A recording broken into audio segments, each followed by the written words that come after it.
جمعية الدعوة والإرشاد وتوعية الجاليات بمحافظة بدر.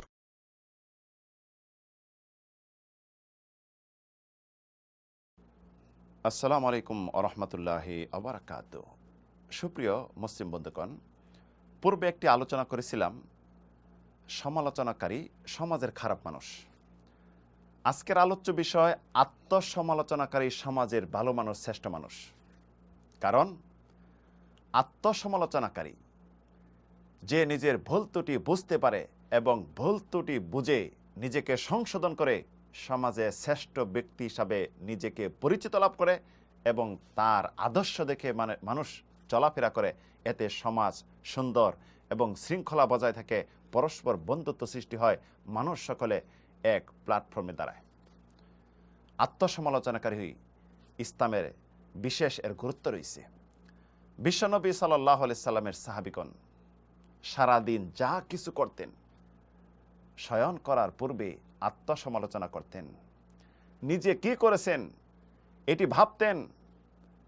ভাবার পরবর্তী যদি মনে হতো যে পাপের কাজ বেশি, সওয়াবের কাজ কম, তখন ইবাদত বন্দেগী করতেন। যেই পর্যন্ত তার মন স্থির না হতো যে আমার নেকির পাল্লা এখন ভারী হয়েছে, সেই পর্যন্ত আল্লাহর কাছে ক্ষমা প্রার্থী হয়ে দৈনিকের ভুল ত্রুটি তারা মার্জনা করে নিতেন। আত্মসমালোচনা করা একজন মুসলিমের দায়িত্ব, কর্তব্য। ওমর ইবনে খাত্তাব রাদিয়াল্লাহু আনহু যখন শাসনভার গ্রহণ করলেন, বক্তব্য দিলেন, জনগণের উদ্দেশ্যে বললেন, হাসিবু আনফুসাকুম কাবলা আন তুহাসাবু। হে মানব জাতি, আল্লাহ রাব্বুল আলামিন তোমাদেরকে হিসাব নেওয়ার পূর্বেই নিজের হিসাব নিজে করে নাও, আত্মসমালোচনা করো। ওয়াজিনুহা কাবলা আন তুজানু। আল্লাহ রাব্বুল আলামিন কিয়ামতের দিন তোমাদের আমলনামা ওজন করার পূর্বে দুনিয়াতে তোমার আমলনামা ওজন করো। ফাইন্না আহওয়ানা আলাইকুম ফিল হিসাবে গাদান আন তুহাসিবু আনফুসাকুমুল ইয়াউম। আগামীকাল কিয়ামতের দিন হিসাব খুব সহজ হয়ে যাবে যদি এই দুনিয়াতে তোমার হিসাব, এখন যদি তোমার হিসাব আত্মসমালোচনা করে নাও এবং হিসাব করে নাও। ওমর ইবনে খাত্তাব রাদিয়াল্লাহু আনহু পাঠাইলেন চিঠি তার এক গভর্নরের কাছে, হাসিব নাফসাকা ফির রাখা কাবলা হিসাব শিদ্দা। তোমার নফসের হিসাব করে নাও, আত্মসমালোচনা করে নাও। এখন যে আছো তুমি এই মুহূর্তে দুনিয়ায় আনন্দঘন মুহূর্তে করে নাও, ওই দিন আসার পূর্বেই যখন তোমার উপর খুব কঠিন আসবে। মানুষের নফস তিন প্রকার হয়ে থাকে।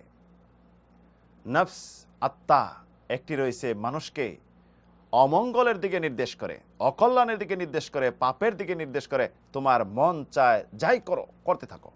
এই সমস্ত লোক কি করে? তারা ও আসারাল হায়াতের দুনিয়া ফা ইন্নাল জাহিমা হিয়াল মাওয়া। দুনিয়ার জীবনকে যারা প্রাধান্য দেয়, এরা তাদের ঠিকানা হলো জাহান্নাম। আরেক প্রকার অন্তর হলো লাওয়ামা, অর্থাৎ মানুষকে ভর্ৎসনা করে, অন্তরকে ভর্ৎসনা করে, যা কাজ করতে ভর্ৎসনা করে কিন্তু সংশোধন করে না।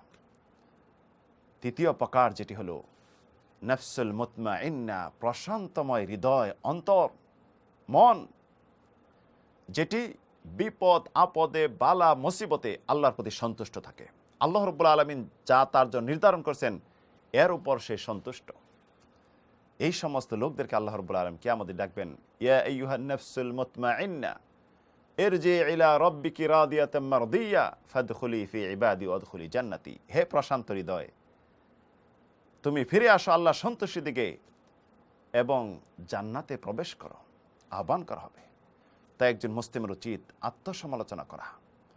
নিজের আত্মসমালোচনা যখন করবে, তখন দেখা যাবে নিজকে গঠন করবে, সমাজকে সুন্দরভাবে গঠন করবে, দুনিয়া আখিরাত উভয়কালে তার জন্য কল্যাণ। এই জন্য আত্মসমালোচনাকারী সমাজের শ্রেষ্ঠ ব্যক্তি।